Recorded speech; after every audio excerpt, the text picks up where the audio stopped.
सकल मराठा समाजाने प्रस्तावित केलेल्या मुलींच्या वसतिगृहाच्या जागेचा प्रश्न निकाली काढू, प्रसंगी यासाठी कायदा बदलू असे आश्वासन पालकमंत्री जयकुमार गोरे यांनी दिले.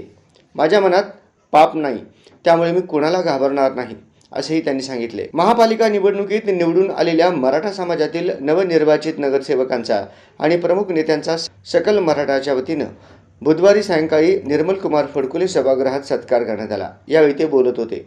या कार्यक्रमावरून मराठा संघटनांमध्ये दोन गट पडले होते. आज धागा पकडून पालकमंत्री गोरे म्हणाले, मराठा आरक्षणाच्या प्रश्नावर 10 वर्षापूर्वी विधानसभेत अनेक मराठा आमदार बोलायला तयार नव्हते. त्यावेळी मी आरक्षणाच्या बाजूने होतो. मनोज जरांगे पाटील यांच्या आंदोलनात चर्चा करण्यासाठी मी मंचावर जात होतो. ही गोष्ट अनेकांना अचंबित करीत होती. माझ्या माण मतदारसंघात माझा समाज केवळ 10% आहे. मराठा समाज बहुसंख्य आहे, पण मी मराठा समाजाच्या मतांवरच निवडून येतो. सोलापूरची बहुभाषिक आणि बहुजातीय संस्कृती मला आवडते, त्यामुळे मी सातत्याने सोलापुरात येतो. तसेच महापौरपदासाठी नगरसेवक अनंत जाधव इच्छुक होते.